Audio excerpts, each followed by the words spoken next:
जफर अहम सेवानी SSP जाम sorrow Zafar Siddique जंगा SSP office में press conference कंदे चयो त 1 साल अॻु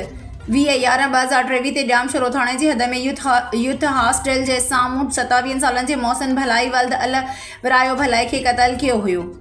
बिरिया ॻोठ जाम शोरो जे रहवासी मोटरसाइकिल सवार 3 ॼणनि फायरिंग करे क़तल कियो, जंहिं ते जाम शोरो पुलिस केस दाख़िल करे जांच शुरू करे छॾी हुई। DSP कोटड़ी शाहनवाज़ जोखियो जी सरबराही में SHO साइड जाम शोरो ऐं कोटड़ी पुलिस जे एहलकारनि ते ॿधल कमेटी जोड़ी वई, जंहिं टेक्निकल तौर ऐं ॻुझी इतला ते कार्रवाई कंदे मोहसिन भलाई जे क़तल केस में अहम जवाबदार खे गिरफ़्तार करे वरितो। उन केस बाबति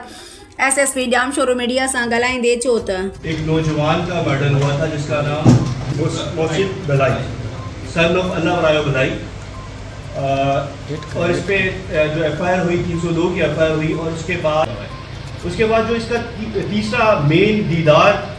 मुलेदी जो मेन इसका करैक्टर है, मेन मास्टरमाइंड है, जिसने इस मर्डर की पूरी मास्टर प्लानिंग की थी, वेपन फराहम किए थे, और इन 2 जो मुलजमान ऑलरेडी हमने अरेस्ट किए हैं उनको तैयार किया था इस मर्डर के लिए, उसको हमने कल अरेस्ट किया है। और इसमें